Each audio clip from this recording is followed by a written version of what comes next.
Welcome to the MetPro Method podcast. I am your host, Crystal O'Keefe. Today, I am joined by MetPro coach Eric Wilson, and we will be discussing how to handle peer pressure while you're working on your fitness and nutrition goals.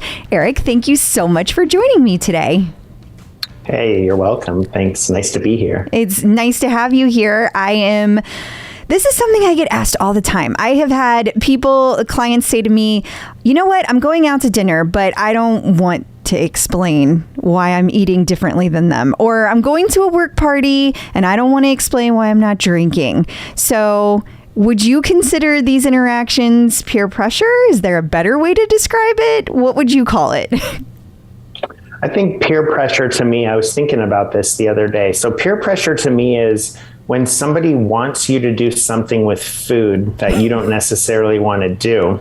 And what would the root of that be? So to me, it's that they're looking for permission to do something. And if they can get you to do it too, it must be okay.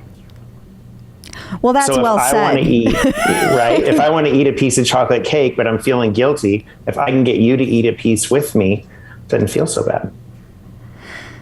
So having said that, though, if it's really about other people's behaviors, not so much about your behavior, but they're questioning you, then why do you think our natural response is that we owe an explanation? So the goal would be we're looking to fit in.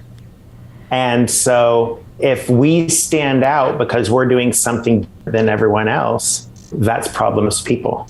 Most people don't want to stand out. They just want to fit in, right?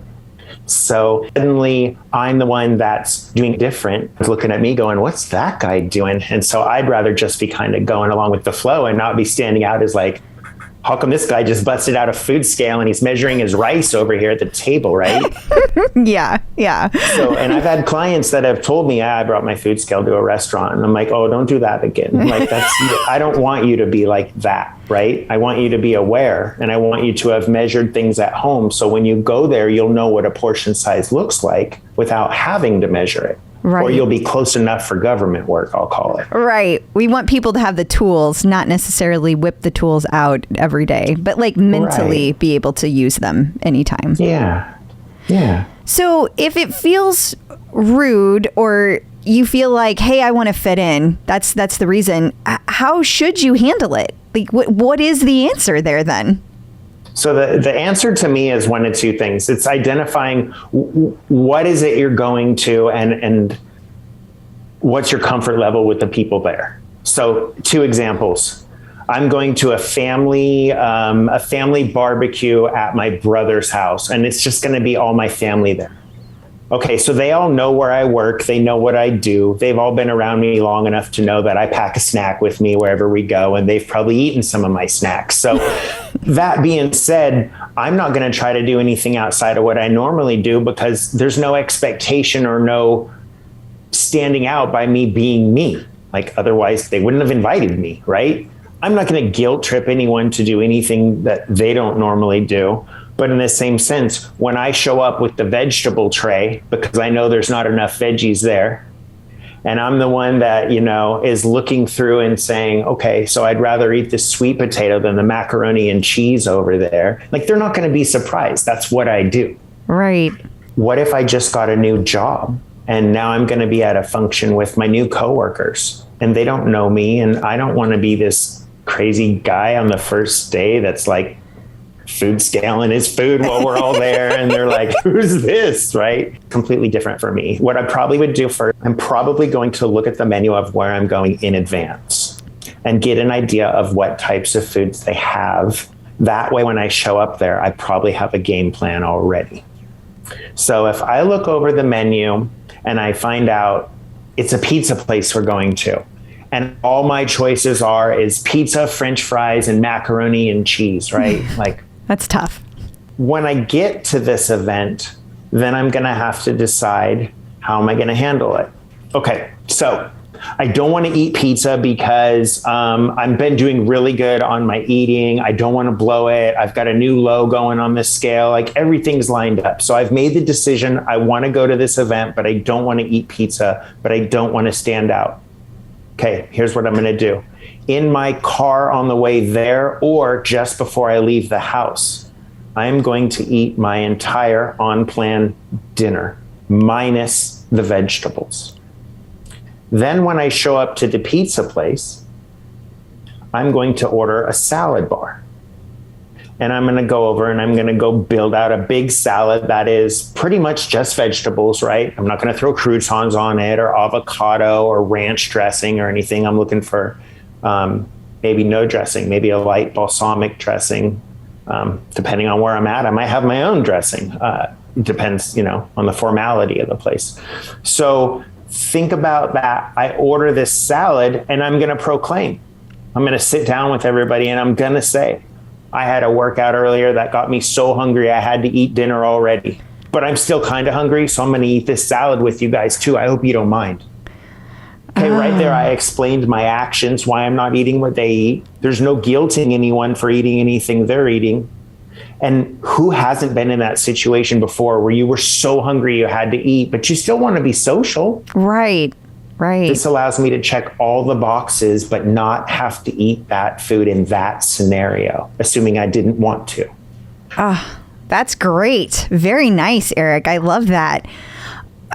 So what if you're going to a situation where there is no salad bar? Like it is a situation where there is no good food and maybe it was a work event, so you didn't have a time to eat your whole meal.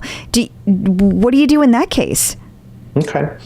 I'm probably going to eat some and eat the rest either on my way there or on my way home. Okay. So it's going to be an extremely rare situation that I wouldn't eat at all.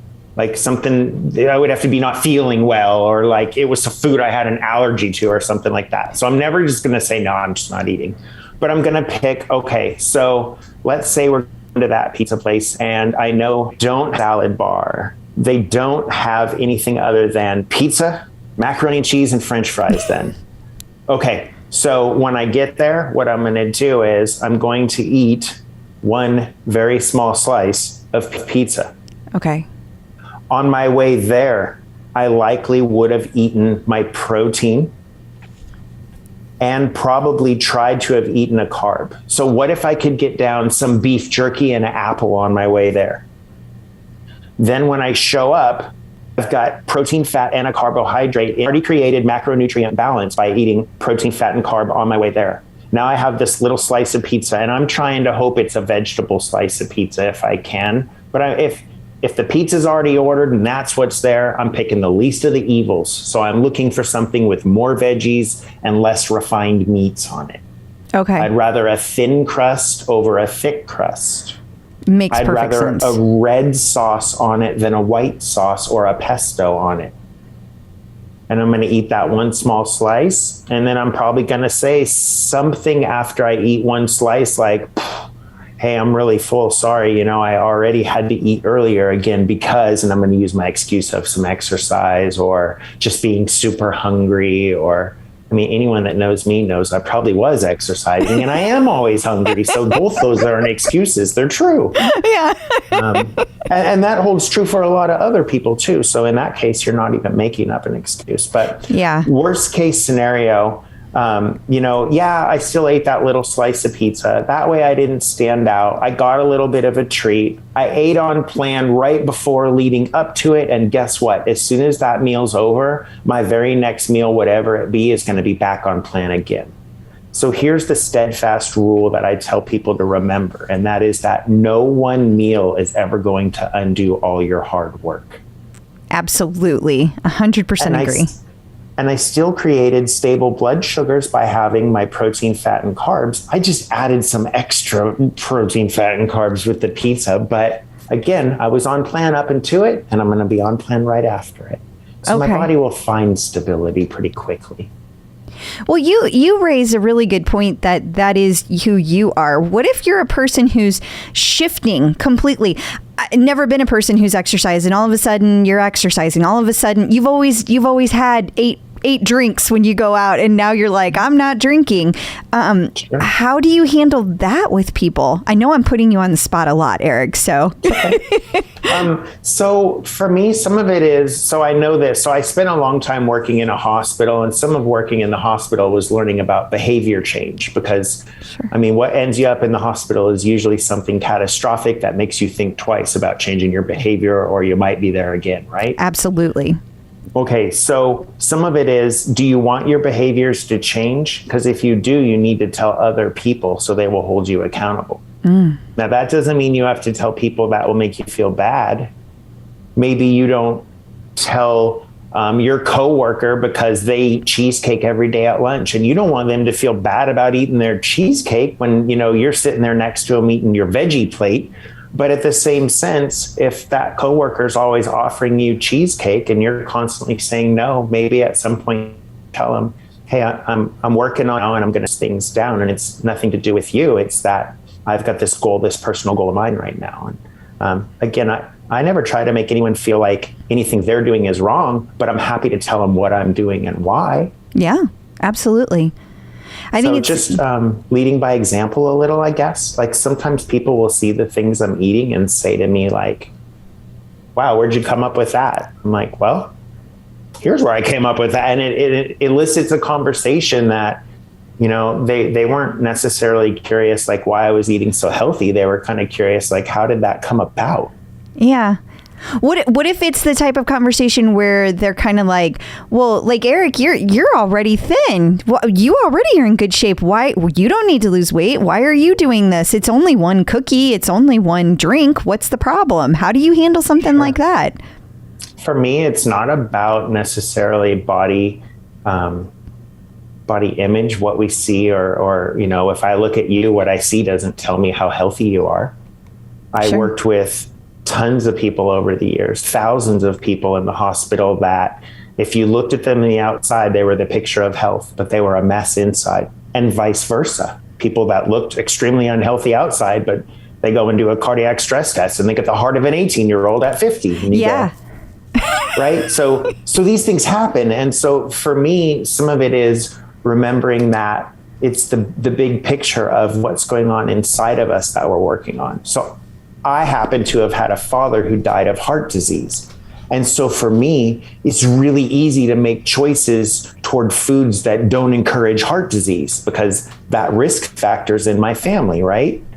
So I'm probably avoiding eating lots of things that are super high in saturated fat because I don't want to end up like my father, because I know that's one of the risk factors, right? Yeah, no, that makes sense. So kind of reframing how, not only how you think of it, but how you're explaining it to other people. It's probably a good time to remember that people aren't really thinking so much about who we are as a person. They might be noticing something about you, but they're not necessarily judging you in the same way you're critical of yourself. Right. Seldom are they. Right. My husband says all the time, and I know it's a famous quote, but like you wouldn't think so much about it if you realized how little people actually think about you. It's so true. But we're all guilty of that. Absolutely. I mean, it's like the story the other day of a guy told me, I don't want to drink water on my airplane ride. And I said, you're going to be dehydrated then. So I don't want to use that bathroom. I don't want people to stare at me. Yeah. And so the question I asked him in return was, do you think one person is going to get off that plane and go, do you remember that guy with the black suit on who got up and used the bathroom 2 times? And even if they did, are they ever going to see you again, and does it matter? Right. So there's that. But there is that. There's also that. So food is healing. And so it's remembering things that, you know, an example of a blueberry and a DNA switch. And they keep finding, I read a study again this morning that talked about blueberries and their anti-cancer properties. Yep. And how they keep doing study after study that's saying that people that consume high amounts of blueberries don't get cancer nearly as often as people who don't eat blueberries. And it's like, well, if they've been studying this for 40 years and it continues to hold true, I'm putting blueberries in my diet because I don't want cancer, and it seems like it's going to help. So it's those types of things too. Is like, are you choosing foods that you know are good for your body? Because our body is, I mean, without our body, without health, we're not going to get far. So true. So true. Eric, is there anything else as we kind of wind down that people should be thinking about when it comes to these type of conversations or times where they might feel awkward and they're wanting to take care of themselves? I think sometimes we feel guilty for taking care of ourselves when human nature is help other people. And I think a good example of that is, again, going back to one of my past jobs, a whole bunch of registered nurses that are all overweight because they'll tell you, I don't take breaks because I got to help my patients out. They care so much about the people they're helping. And it's a personality trait. It's a nice personality trait. You care so much about others that you're willing to sacrifice yourself. But at some point, you need to take a step back and realize that if you don't take care of yourself, how will you ever take care of others? And so it goes both ways. If I want to be here later on to see my daughter have kids, then I got to take care of me, right? If I want to make sure that if my wife falls down and gets hurt, I can help her up. I got to take care of me. And so it's the grand picture, also of what else do we want to accomplish and how are we going to see that happen? Very good advice, Eric. Thank you so much for your time today. I really appreciate it. Listeners, that is all for this week. You can find episodes of the MetPro Method anywhere that you get podcasts, or you can go to metpro.co/podcast. Please be sure to follow the show and rate and review because that lets other people know what to expect. You can also learn more about MetPro at metpro.co. I'm your host, Crystal O'Keefe, and I'll be back next week. Until then, remember, consistency is key.